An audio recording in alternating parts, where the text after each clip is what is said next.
Good evening, ladies and gents, and welcome to Rod's Kitchen.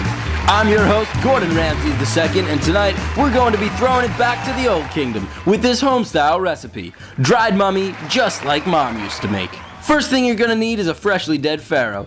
Young, old, fat, thin, whatever. My body of choice tonight belongs to Pharaoh Khufu, a big deal in his heyday.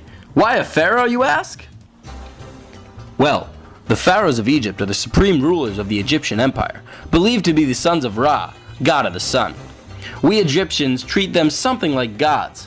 When a pharaoh dies, we believe he will live again in the afterlife and face some terrifying tasks to join the gods in the holy kingdom of Osiris. And he needs his moral body preserved to proceed into the great afterlife.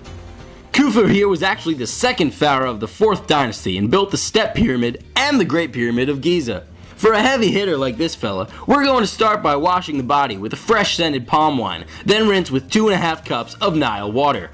Next you're going to need your average kitchen brain hook, which you're going to want to insert, like this, into the nostril. If you're having trouble, a few quick whacks to the back of the hook will get you into the brain cavity, and then it's just a matter of swirling things up. Think spaghetti. Then it should pull right out. After you're done, fill that up with resin to keep things from decomposing. Next, you're going to open the chest cavity and remove many of the organs. I like to use an obsidian knife because it's a sacred stone. Remove the liver, stomach, intestines, and lungs, but watch out. It's important to leave the heart where it is. The heart is where we Egyptians believe the aspect of the spirit reside, the center of all consciousness. Your mummy is going to need it in the afterlife. Legend says that once the pharaoh reaches the underworld, the ibis-headed god Thoth will weigh his heart. If it's lighter than a feather, he's good to go to the kingdom of Osiris. If not, bad news. Your pharaoh's heart will be eaten by the crocodile-headed beast Amut, which is no good. The body at this point needs to be stuffed and covered with salt. I recommend natron salt. Once covered, let the body dry for about 40 days. I'm sure you're asking, what do I do with the organs I've removed? Let me tell you a secret. Canopic jars are the way to go. I prefer my Ramsay's brand, alabaster ones myself, but if you got porcelain or stone, that'll work too. You're gonna need 4 jars, one for the liver, stomach, intestines, and lungs.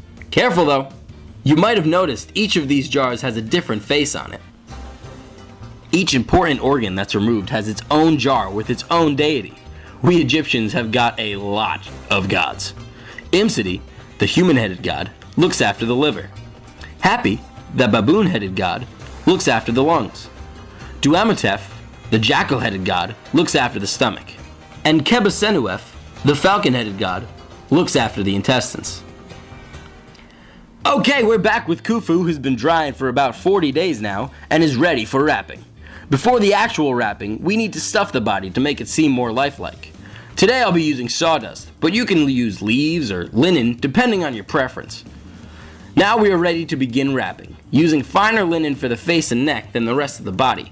Make sure when you get to the fingers and toes, you individually wrap them, like this. Throughout this process, it's important to have a reputable priest read the spells out loud. They ward off evil spirits, and help guide the deceased to the afterlife.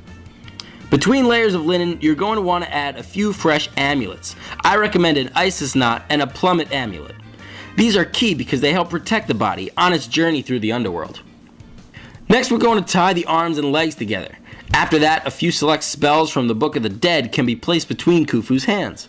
Now we will give him one more layer of linen, this time painted with liquid resin that will help glue the layers together. To finish up, we will wrap the whole thing in cloth and paint Osiris on the surface. One more large piece of cloth and he's off to the first coffin. After he's settled, that coffin is lowered into a larger coffin before the whole thing is loaded into the gilded sarcophagus. In terms of presentation, it's nice to place the sarcophagus in a modest sandstone monolith. You may want a few million slaves to start preparing this a few decades before you begin. And make sure you include your Ramsay's brand alabaster canopic jars in the tomb. And now your pharaoh is all ready for the afterlife. And that's it for tonight's show, folks. Join me again next week where we'll be preparing my secret scarab beetle pie recipe. Thank you, and good night.